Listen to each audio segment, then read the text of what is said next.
Hello and welcome to the TPM podcast with your host, Mario Gerard.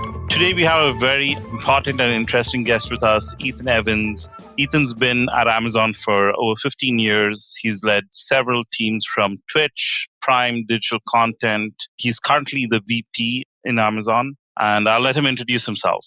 Hi, Mario. Thank you for having me on, and everyone listening. I'm really excited to get the chance to share some of my experience. I have been a VP at Amazon for the last 7 years, been there 15 years. Prior to that, I worked mainly in startups, and then coming into Amazon, I had the chance to kick off and be the first engineering leader on Prime Video. Since then, I've worked in games. I built the Amazon App Store, where I led a global team of about 800. And then I went on to work in Twitch, the gaming subsidiary, when we bought Twitch. And now I lead Twitch Prime, the gaming pillar of Amazon Prime. Wow, that's fantastic. 15 years at Amazon, that's something to say. And you also have a second life. You also are a coach. You coach a lot of people on Twitch and on YouTube as well, right? Yeah, that's right. I was looking for how could I use our product. Twitch, of course, is normally used to stream video games. And I thought, well, I'm not a good enough gamer to be interesting that way, but what could I use the platform for that I'm passionate about and I could really lean into? And I do a lot of one-on-one coaching, and it wasn't scaling anymore. I had so many people asking me for coaching that I couldn't take them all on. So I thought, well, let me do it in this live interactive format. So yeah, I have a Twitch channel under my name, Ethan Evans, and I generally stream once to twice a week, where it turns out my specialty that my audience loves has become resume and LinkedIn reviews, helping people represent themselves and explaining how to attract the eye of a hiring manager.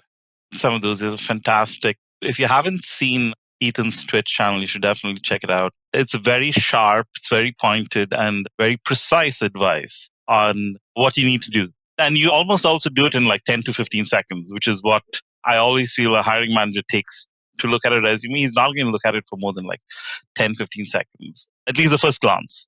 That's right. If you don't do something to hold attention, the way I explain it is on a resume, every line has to earn the person reading the next line. And if you don't capture them in the first few lines on a resume, because hiring managers see so many resumes. Yeah. I think in my career, I've reviewed over 10,000. And you just get very quick on skimming them. And if your resume skims badly, on to the next one, because there are, unfortunately, an unlimited supply of competitors for any given role. Yeah. In this podcast, we'll dive into what a TPM, a technical program manager role, looks like at Amazon. And that's probably the first topic which we'll probably hit at. Ethan, can you explain to us, like, what's the culture at Amazon and how a TPM role fits into that culture? Yeah, I can do my best. The first thing I have to say in fairness is Amazon's approaching 1 million employees. Explaining anything and saying this is the Amazon culture is a little bit difficult on that scale. But Amazon's culture is defined by a set of 14 leadership principles that you can find online. If you just Google Amazon leadership principles, they're public and you'll get a list. And that list, at many companies, the leadership principles or whatever are the equivalent are just a poster on the wall in the kitchen that no one looks at or really pays attention to. But at Amazon, they are built into how we hire. Everyone is interviewed against the leadership principles. They're built into how we manage. Everyone's review is based on the leadership principles. And they're used as a shorthand. So software engineers will be familiar with the idea of design patterns, of basically atomic units of code that you can shorthand to describe a whole concept and say, oh, this is a singleton or a class factory. Well, for Amazon, the leadership principles serve the same way. They give a quick, bite-sized version of our culture. So if you want to understand our culture, you look first at the leadership principles. The second thing I would say is Amazon is very, very hard charging. We have a reputation, some of it earned, some of it not earned, about being a difficult place to work. I think it's very fair to say Amazon is incredibly results-oriented, and you've got to want to work in that results-first kind of climate. And if you do, you will absolutely thrive. If that's not the right climate for you, it's not the right fit. How would you describe the TPM role at Amazon? I look at the TPM role as owning when something's going to get done. So in my mental model, there's a product manager, and the product manager is the owner of what the team is going to do. So they're looking at what does the customer need? What is the team shooting for? What is its goal? Now, of course, everyone has input and an opinion, and that's fine. But in the end, the product manager owns what we're going to do. The software development manager owns the details of how we're going to do it, like the final analysis of how is this going to be built. The TPM sits in the middle and is translating both the what are we going to do into the top level technical plan, and then specifically the when. How is this going to stack up? What are our dependencies? How are we working with them? What is the schedule? What is the phasing of sprints or releases or versions? And so they're driving the project to get the thing to shipment. I want to say early in this conversation, I consider myself to be a TPM. So as a vice president of technology, some of my peers would say that's completely wrong. They are vice presidents of software engineering or software development. But my core skill set, the thing Amazon has always valued me for, is getting products out the door. And when I think of my core skill set, I'm a TPM because the TPM's job is get the product out the door. The way you phrased it, it's really beautiful. And that's what I feel TPMs are. If you ask me what the core responsibility is get the job done. Yep. It might be a small program, it might be a large program, it might be a program which might be impossible to do, and that's pretty much what you're given. And you're going to go and execute on that. In an organization, where does a TPM report to? Who does he report to in general? What are your thoughts on, TPMs reporting into TPM orgs or TPMs reporting into dev managers? At Amazon, there's no one organizational model. We favor something called a single-threaded leader. A single-threaded leader is the idea of having all the resources for a given project report into one leader. That leader can come from a business background and be non-technical. They can come from a tech background and be a former engineer of one form or another. Generally, we avoid program management offices. They start to become large centralized bureaucracies, and we don't like that. We like this structure where everybody is in one team. So the TPM may report to an SDM, or they may report to a leader where you have an SDM, a TPM, and a PM reporting to the so-called single-threaded leader. I think what's key is the TPM, again, has to have ownership over getting the job done. They have to be the person who is saying, this is what it's going to take and this is when it's going to happen, and then driving towards that. And when you have TPMs running programs which are across organizations, how does that work at Amazon? Yeah, that's a good question. I normally am making new products, and so I have relatively fewer cross-functional TPMs. But I have worked as a part of that structure. The biggest example I could give is when I ran the Amazon App Store and we were launching Kindle tablets. Those had to bring together all the apps on the tablet, all the hardware, all the software, and those were huge teams. And so we did have very high-level TPMs and even teams of TPMs working to track all those dependencies and sort of roll up the central schedule. And they're always working. The key role of a TPM in that case is to prevent slips. Yeah. What do you do when one team is going to make 40 teams late? And so that becomes the central job they're trying to do. I think in that place, the TPM's job, A, becomes a lot of influence. They need to be tight with everyone, and B, becomes a lot of diligence staying on top of whose schedule can I trust and what are the warning signs. It's not that anyone ever purposefully lies, but engineers are famously optimistic. And so TPMs have to be really good at sniffing out when is your green yellow. We have this funny name for things inside Amazon called a watermelon goal. And I never knew what it was. It came up in the last couple of years. A watermelon goal is a goal that looks green on the outside, but you cut it open and it's red. And people are reporting green, right? Oh, we're green, but you scratch the surface and it's really that they're red, and they just are having trouble admitting it either to themselves or others. Yeah. And so the TPM has to find the watermelons. That makes a lot of sense. You spoke a little bit about influence. How do you think a TPM should gain that influence? What's the best way of gaining that influence over people or teams?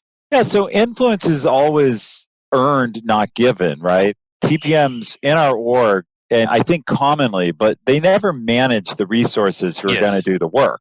Yep. And so they have to be able to influence. And influence comes from being respectful in the sense of listening, of being helpful, in that I'm not just here to beat you up about a date. I'm Yep. here to understand where you're at, to actually understand the challenges you face and add some value to what you're doing, whether it's information or suggestion or technology or help.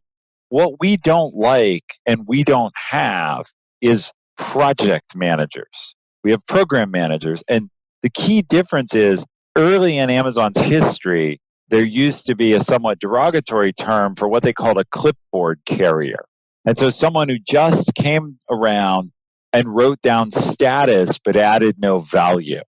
And so the key to earn that influence is to be a source of help, whether that help is better architecture or that help is providing resources or escalating a conflict or giving clarity.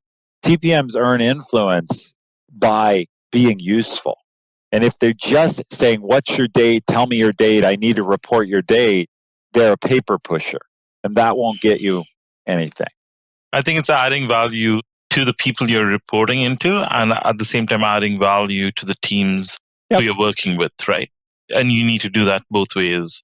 Yes. So, and you also spoke a little bit about the difference between a product manager, an SDM, and a TPM. I think it was very clear when you said the product manager owns the vision and what the product should look like and product should do. And then the SDM owns the architecture and the design. Well, they definitely own the final implementation. I think sometimes TPMs get into the architecture, and we respect very much the TPMs who are able to be architects across products, but often that's left to a principal engineer. And the key for the TPM is to be able to follow the architecture and, importantly, to figure out the implications of the architecture. So a good TPM can talk to the engineer and say, oh, well, that means we're going to have to make changes in whatever, the file system, the UX. So the TPM can help turn that into, what does this architecture mean? Which groups do I have to get ahead of? Who has to scale up? Who has to make changes? Because like everyone in life, I have projects slip. And one of the ways they slip is it turns out nobody thought to ask so-and-so team whether or not their system could handle the change. Yeah. And so you discover late in the cycle, well, we got far down this and then we started testing, and the system downstream fell over because no one worked with them on our new load. And that's where TPMs work tightly with architecture, is they have to know, well, who does this architecture mean I have to talk to? Going to your earlier point about cross-team, where TPMs are super valuable is knowing, well, who does this impact, and talking to them in advance before it lands on their plate. And that sometimes I think being in a system or being in an organization, you know all the ins and outs. Yes. It's very easy, right? So you know if something like this is going to happen by past experiences, that you know that you need to go talk to people XYZ or teams XYZ. And sometimes you're fairly new in an organization where you don't have that luxury of TPM. I mean, I think a lot of jobs are aided by tribal knowledge or, by organizational knowledge. But I think TPMs, it's fairly strong because of knowing where the dependencies are. And also, frankly, knowing which teams are going to have a hard time making changes and which aren't. In other words, in every company, there's the one team that, because of where they sit, their code and their projects and their services are kind of spaghetti and they're very fragile. And there's the other team that's like all on top of it and can pivot on a dime. The TPM who's been there a little while knows who they better get to first in the cycle because it's going to be hard. And if you're new, you can be smart, but there's no substitute sometimes for experience.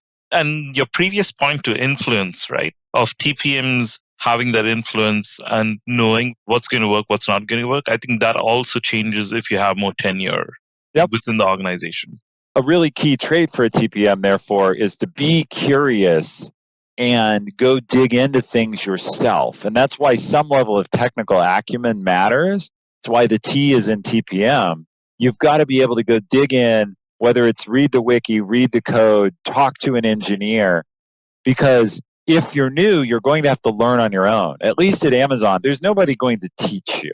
TPMs are never straight out of college in our organization. They're already experienced either as TPMs elsewhere or as engineers who choose to go down the TPM path. And so they're very much expected to be able to figure it out, to self-educate. And I would say you and I agreed that a TPM's job is quote unquote to get it done. And part of get it done means figure it out. And so if you're someone who wants your work kind of handed to you on a platter and like kind of go do what has been set before you, that's not a good match for a TPM. If you're a person who's like, no, I like pulling on the loose threads and figuring out how stuff works. I'm the person who disassembled everything in my house to see how it works. That's more the TPM trait. To follow up on that, you did mention the T in the TPM. How do you see the T across a spectrum of very, very low T versus to a very, very high T? How do you see those candidates across, what you've seen at Amazon? Yeah. So earlier at Amazon, there was a very hard bar, a very firm that said a TPM should be able to write code and build systems at an equivalent level of an entry-level software engineer. So if you couldn't take the seat of at least an entry-level software engineer, you weren't considered qualified. That's been flexed a little bit in places over the years. One place it was flexed was we started doing things that weren't software and we needed TPM. So being able to write software if you're going to TPM a hardware project, not as useful. So it got moved in those circumstances to say, well, no, they just need to be technical in the domain. I think this is a hard question to answer. And the reason it's hard is some TPMs can be a little bit more high level in their technical knowledge because they're incredible influencers. They're incredibly quick at detail and kind of providing value or earning trust with teams through their encyclopedic knowledge and energy. But the fundamental is you're going to work with engineers and SDMs. You need a way to hold their trust. If they think you're clueless, you're not going to get anywhere. And so you've either got to be extremely influential, like naturally good at getting engineers to be patient with your thinner technical expertise, or you'd better be technical enough that engineers don't have to repeat themselves. Because engineers will explain slowly to people they like, and they'll explain quickly to people that follow them. What they won't do is explain slowly to people that they don't like. They'll just flip the bozo bit, and then you're done in that role. I realize I've kind of hedged the answer, but either you better be naturally outgoing or technical, ideally both. Yes. But it's very hard for completely non-technical people to break into being TPMs in a technical institution. That is not a very easy path in an Amazon, which prides itself on being hyper-technical. Yeah. When I try to classify companies, when I talk to people, I try to classify them as tech companies versus non-tech companies. Yep. Not to say that banks aren't technical. In my opinion, most like banks and mobile carriers and those kind of companies, the primary use of technology is more of an enabling function rather than using technology to differentiate itself. And that's where I see Amazon. And if you look at Netflix and Google, these FANG companies in general have used technology to differentiate themselves against the competition. And in these kind of companies, it's if you are coming in as a TPM, it becomes incredibly important to be as technically savvy as you need to be. Yeah, I agree with you strongly. And it's funny, I'm going to use the word picked on. I would have picked on banks too. When you started talking, I thought, oh, banks. And you're right. The key is just echoing what you've said in different words. Are we building technology to invent something new that's a technology product? Or are we harnessing technology to better deliver a business service? Yeah. And banks are delivering a business service. In that case, what you need to understand is block level architecture so that you can stick together components to create a solution. The simplest way I can think of to express the difference is, am I sticking together blocks or am I inventing what's in the block? Because if I'm inventing the new thing that's going to be someone else's block and that's the product, you better be very technical. If what I'm doing is taking off the shelf blocks and working with my developers to kind of glue them together like Lego to make a car, then I can be a little bit less technical. And I think largely that's the bank versus FANG company distinction. Yeah, that's a very interesting way to think about things. And coming back to the original question, you said that originally TPMs needed to write code. Right. Right. They were tested like an SDE. They were tested, and that's backed off. It's rare now for a TPM to be handed a whiteboard marker and ask, reverse a linked list or something.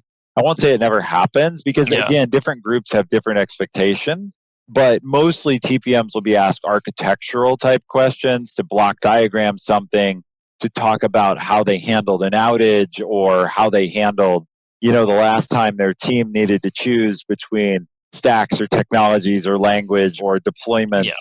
They'll be asked more tech process questions. Just to reiterate, the reason for that is so that this TPM who's coming into the organization can have a well-educated, a well-rounded conversation and provide some value, if possible, with the development organization he's working closely with. Yeah, can earn trust, can hold the trust, because we can say some engineers who do this shouldn't be this way. But for a lot of engineers, if they feel like the person they're talking to can't track the conversation and is asking kind of clueless questions or misinterpreting things or misrepresenting them, they'll stop engaging, right? Or they'll start giving very superficial answers. And it's not meanness. It's hard. If you've ever spoken to someone in a country other than your own who only has a limited command of your language, or you only have a limited command of their language, after a while that conversation becomes frustrating. Like, yes, it's enough to order dinner and for you to tell me where the bathroom is, but we're not really going to discuss philosophy if you don't speak my language very well, or vice versa. And I think for a TPM to be successful, they need to go deeper than I'd like pizza for dinner. Yeah, makes sense. Let's move on. Think about different levels of TPMs. Can you talk a little bit about how Amazon looks at the levels and what is the impact and scope that a TPM at different levels handles? Yeah, so in many ways, probably 99% or 98% of all TPMs in Amazon fall into one of three levels. We have a level 5, level 6, and level 7. Level 7 is also called principal TPM. A level 5 TPM is generally working with a single team or a very small number of projects. A level 5 TPM would typically be someone who's been a developer for 2 to 4 years and has decided they want to move to the TPM role. It's not the only way, but it's the most common. So they've got 2, 3, 4, 5 years roughly of development experience, technical experience, and then they want to get into program management. And this person may often serve as the Scrum Master. That's a role that often overlaps with TPM because you're responsible for clearing the blockages and keeping track of where the team is and organizing. But generally, they'll be working internally or with a small number of teams and on a relatively contained or defined project. Not that the project may not be hard, but we won't give them some spiraling pool of dependencies. The next level, which we call level 6, and gets called a senior TPM. The senior TPM may still act as a Scrum Master, but is commonly working across several teams and a large number of dependencies, larger anyway. So they may be coordinating with 5, 10, 15 teams. They may also be more in the role of reporting up to executives. Not that that's their hardline reporting, but they may be the answer person when an executive says, oh, where is Project Foo? Or what's the problem with Project Bar? The TPM may be the one to step up and say, this is the exact status, and handle that. The last level, principal TPM, which is also level 7, principal TPMs are responsible for very large projects that may span dozens or even hundreds of teams. And so an example I think I can offer is when Amazon launches in a new country. So I'm going back a ways, but like when we stood up Italy and Spain as marketplaces. So we hadn't previously done business in Italy with a .it appendage or a domain. That took approximately 100 different Amazon teams to fully bring Amazon retail natively to Italy. Well, that's a principal TPM job. And that principal may have several other TPMs or even a lot of other TPMs working with or supporting him or her. But the job of run the year-long project to coordinate 100 teams to start a new marketplace in a new country, that's the scope of a principal TPM. And obviously that's a big, hairy project. Yeah, and would you say that approximately 90% or 80% of TPMs are generally senior TPMs? Yes. And they're probably 4 or 5% principal TPMs. Small number. And then I don't know if you wanted me to cover this, but from that point, the next level would be our level 8, which is director level. There have been and there are a few directors of technical program management. An example of one of them I knew, he ran program management for all Kindle products. So e-readers, tablets, Fire Phone, Fire TV. He was responsible, had an org of program managers, responsible for making sure all those devices come out on schedule. And so, there is still an up from there, but that would be less than 1%. The rest of the technical program managers, they migrate to being what I called earlier single-threaded leaders. So they branch out to owning, okay, I'm going to own the engineering resources. I'm going to own the product management resources. And so I've built my career on delivering things. Now I'm truly going to own delivering them. I'm going to own getting them built and getting them defined, and they branch out in that way. So they become, leaders of products or leaders of services. Correct. And that's what I did. In effect, I came into Amazon as a software development manager, but I said I consider my core skill set being a TPM. Now I've moved from being, over time, a software development manager to being really a general manager where I own all kinds of functions, whether it's marketing or business development or things that are very unusual. But that was a process of expanding out from a core of shipping things. That's super cool.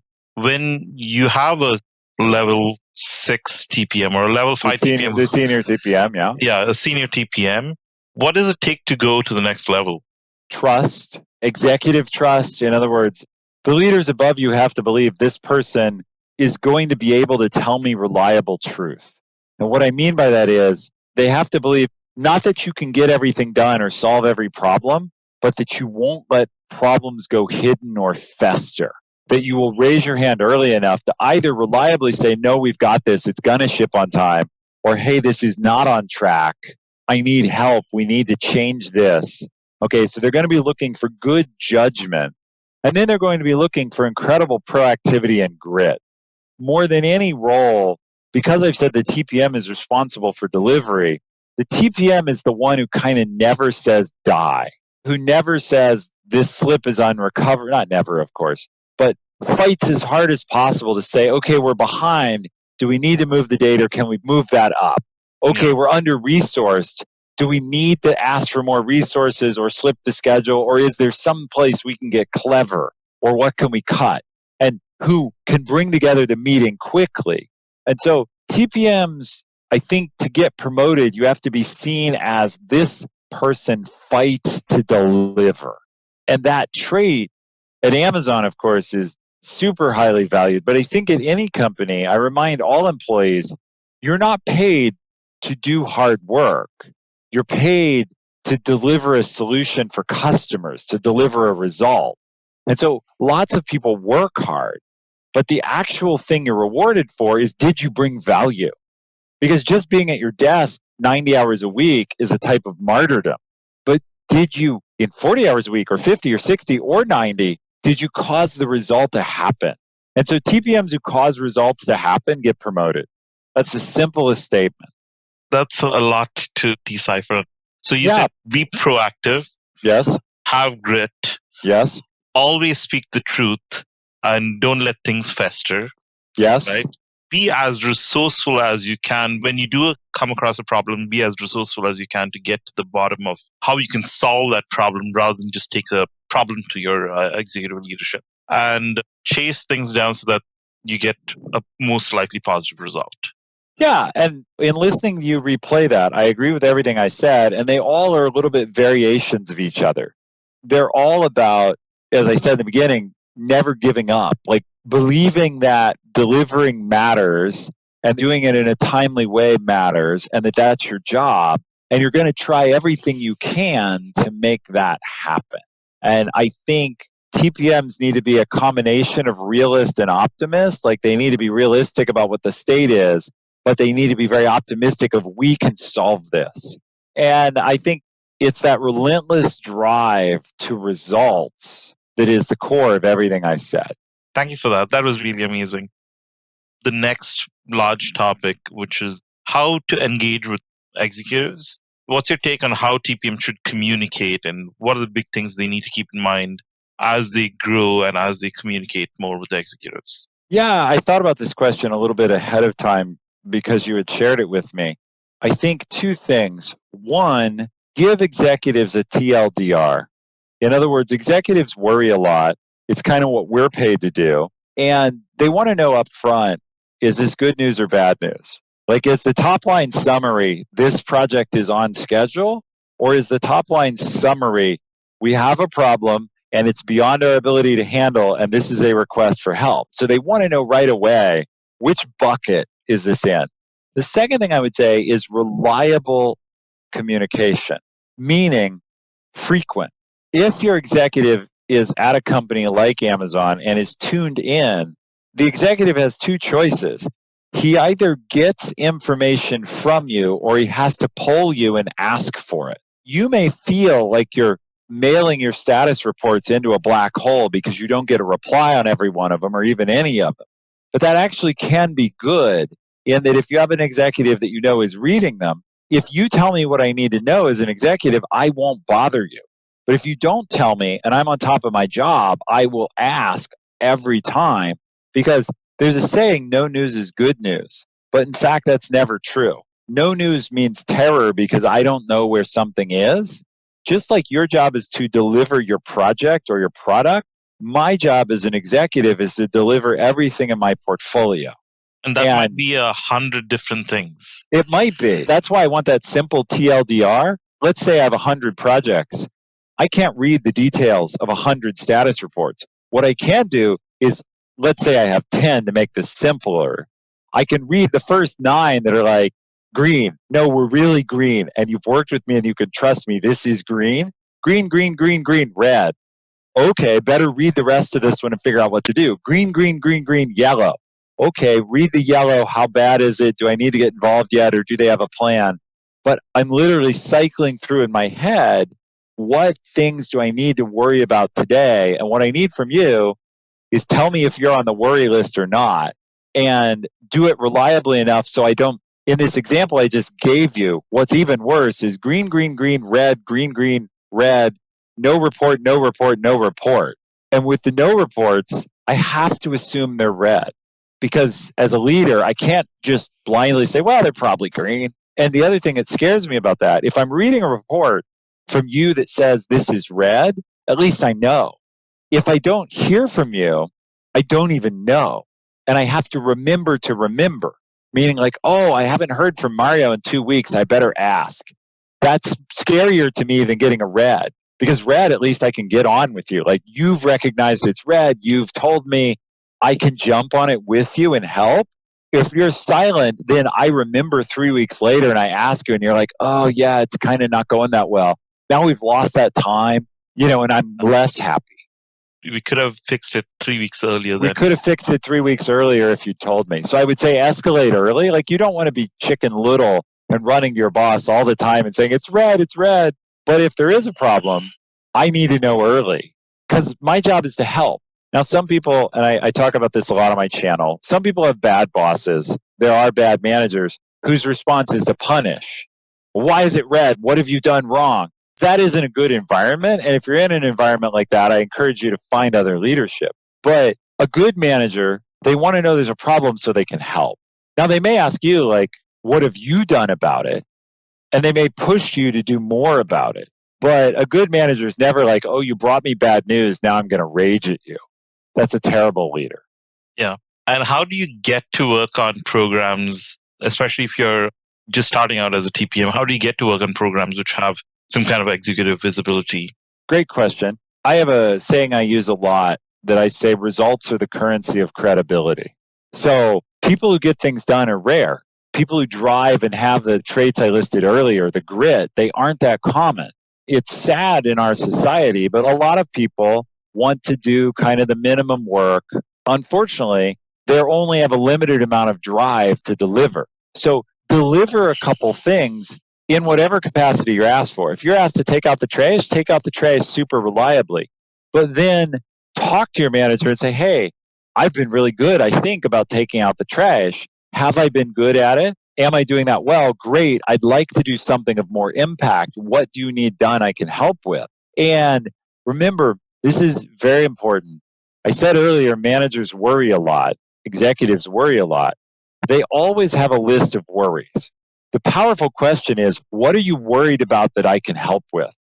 Because I can guarantee you any executive worth a damn is worried about one or more things, and they desperately want help with it. So if you want to get on a project with executive sponsorship or executive visibility, just ask the executive what he's worried about. Because if he's worried about it, once you start working on it, he's now going to be worried about you until you prove reliable. And that's like instant executive connection. And as soon as you prove to be reliable, you're in. Amazon has several of these VPs, peers of mine, who are Jeff Bezos firefighters. They're the people that have earned Jeff's trust, and he literally moves them from project to project when there's a problem.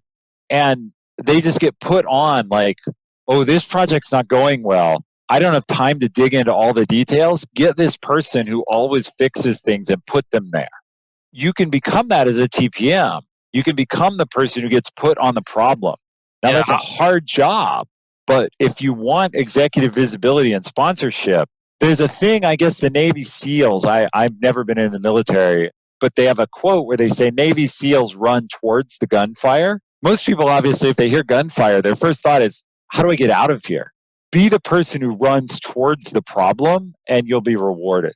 Yeah, it's easy to say that. Having been in situations like that, it takes an incredible amount of, I don't know what the right word is. It's very hard to get into a situation like that because the whole world seems against you and everything is falling down. And you're trying to figure out all the pieces that need to get fixed. And even doing a deep dive analysis of where things are going wrong takes effort and time and grit.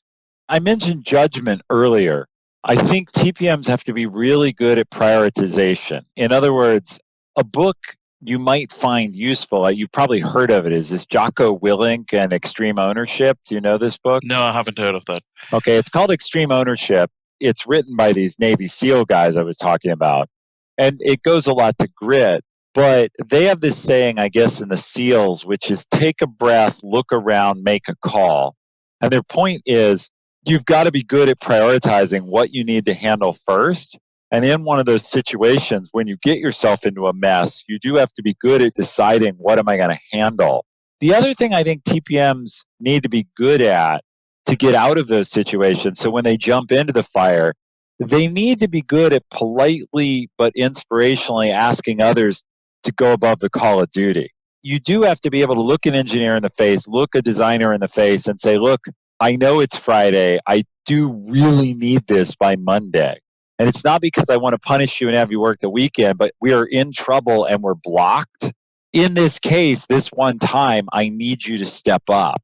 And to be able to ask that, if you can't do it every week, you can't keep going back to the same person week after week. Yeah. But you need to be able to make that ask and say, look, no one can make you. I'm not your boss. But you can see we need this. Would you do it? Most people will step up once or twice, and you need to be able to ask with a straight face. And then, of course, it also means you have to lead by example, right? The TPM can't be like, hey, I really need you to do this by Monday.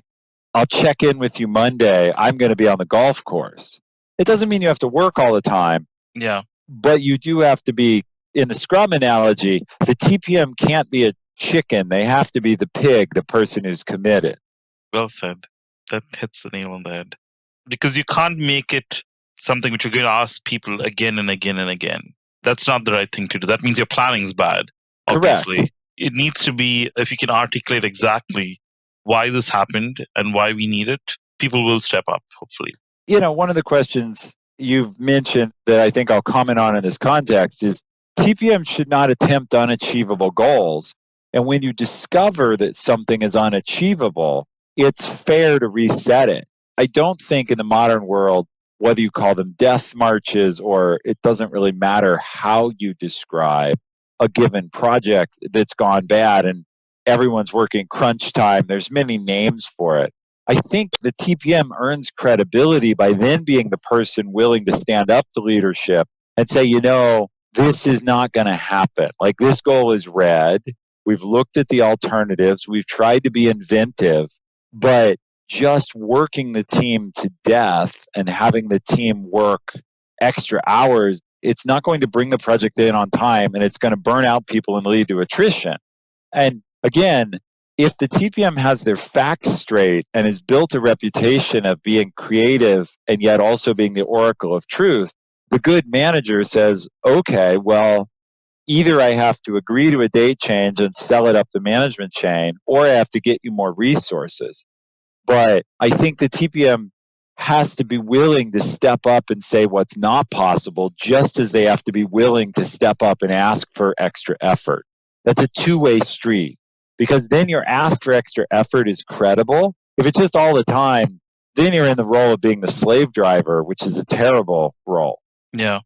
Let's move on maybe to the final section of non-tech PMs transitioning to TPMs. Because you did say it's a hard T-bar, right? What's your advice for inexperienced TPMs who don't have a lot of tech background, who work maybe in tech companies or IT type of environments? Yeah, I could definitely talk a little bit about what I think is possible. So one thing is, it's possible to become a technical program manager over time. In other words, if it's really important to you, you can work your way into it. But to our earlier discussion, you're probably going to make your way there over the course of starting in less technical companies where you're more managing interfaces and high-level dependencies. I said earlier it's important for a good TPM to want to learn things themselves. Now, I was talking about like learning about a dependent system. But if you are the sort, there are plenty of self-educated developers. It is possible to self-educate yourself to be an architect, to be conversant in software development without having been a developer by asking enough questions and being intellectually curious enough. But what that takes is when you're working with a system, you can't stop at, oh, this system told us what day they'd be ready. I'm done talking to them. You've got to be curious to say, how does this system work? I need to learn more. What underpins it? What technologies are built? I'm explaining this poorly, but for example, if you learn a system has a database in it and you're non-technical, you better be curious enough to over time wonder, well, what kind of database does it use? And why was that database chosen over the others? And what are the properties of it? And you just keep unraveling it. So it is possible, but you have to be intellectually curious and you have to be motivated. The key point with any career transition, which is what you're asking about, is if you're transitioning careers, what is going to be your motivation to learn? That motivation can be money, it can be advancement, it can be natural curiosity, but you'd better, before you make a move that's going to require you to re-educate yourself, you better know why you're going to invest that. Because if it's just like, oh, this sounds like something cool new to do, and I hear TPMs are paid more, but you don't have a plan, it's probably not going to work out. So it's a combination of on-the-job learning at the place you probably currently are at, and reading from books, websites, and those kind of things where you can probably go and learn things on your own with all the information that's available online, right? Yeah, and I do want to encourage people in this sense. Google plus Wikipedia will explain about any technology on earth to you to a reasonable level for a TPM. Yeah. Maybe ask a few developers you know. You make friends with a few developers who like to teach. If you put in half an hour a night on average, 5 days a week, that's 125 hours a year. You can learn a lot, but you have to do it consistently. I believe that a modestly technical person who actually put in that kind of work over the course of a year or two would become much more technical. Most people just don't have that appetite. As soon as they get to the end of their required work for the day, which admittedly in many hard driving companies may take 9, 10, 11 hours, they're done. They're exhausted and they're done. If you want to transition careers, you better have a plan where you will put in that extra half hour every day. And I think, you can learn a huge amount by being intellectually curious. One point which you mentioned was this is a real career transition. And I think you need to take that into consideration. The first program manager to a TPM is a significant jump. And the core skill sets that you need for a TPM, the technical aptitude and the technical know-how, does take an incredibly long time to understand and to learn about. You're absolutely right, Mario. You're replacing a 4-year college degree. Like Yeah. the direct path there is that I went to school in computer science. That's the direct path. Now, the good news is when people go to school for computer science, they also take all these other classes that aren't computer science. Yep. So you don't have to replace 4 years of full-time school, but you do have to replace, I don't know, a year and a half of full-time effort. Yeah. And so how long is that going to take you? The thing I would also encourage, because I know everyone listening to your podcast, the fact they're listening to a podcast about program management means they're interested and they're willing to invest beyond whatever their day job is. Because whether they're driving in the car or on a jog or in the gym, right now, the person listening is putting in time to better themselves. So they're on the right track. Now, what you need to do is be a little bit patient with yourselves. I'm 50. I've had a 25-year professional career after graduate school. So I have the advantage of the lens of history of saying, you want to go from PM to TPM 6 months from now. Well, that may not be possible. But if you plan out and invest, it may take a year, it may take 2 years, it may take 3 years. In the scope of a 25-year career, that is not a big deal. But if you're listening to this and you're 22, I realize telling you something may take 3 years is incredibly depressing. I'm just trying to give you a view from the other side of that when you're 50 and you've had a 25-year career, you realize something you did for 3 years earlier in your career was just one more step on the path. And so having a little bit of a long-term view matters. Having said that, TPMs do evolve into product managers or into SDMs or single-threaded owners. The opportunity I feel after you become a TPM is really endless. You could choose many different paths ahead. Like a Swiss Army knife, that's how I see a TPM, right? I agree. They have multitude of skills. Well, in the end, what are their core skills? Their core skills are deciphering what it's going to take to deliver something, caring about delivering that, and then going out and influencing to make it happen. Those skills are domain independent almost. They can be applied because there's someone who wakes up and says, what are we trying to do? What do I need to make that happen? How am I going to do it? That can be applied to losing weight and inventing cold fusion and all kinds of problems in your life. That can be applied very broadly.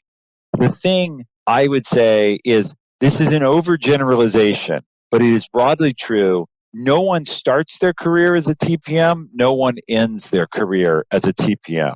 They start in something else and they discover, oh, there's this thing called TPM. Because TPM isn't on the menu when you go to school. Yeah. Computer scientist is on the menu. To some degree, product manager is on the menu via an MBA. Program manager is not really on the menu anywhere, which means everyone comes from somewhere else. Then later in their career, TPMs find a specialty, and whatever it is they do, they move on to product management, software development management, general management. Again, not universally. And this space in the middle where you're perfecting these TPM skills can be 10 years long, very valuably, even longer maybe.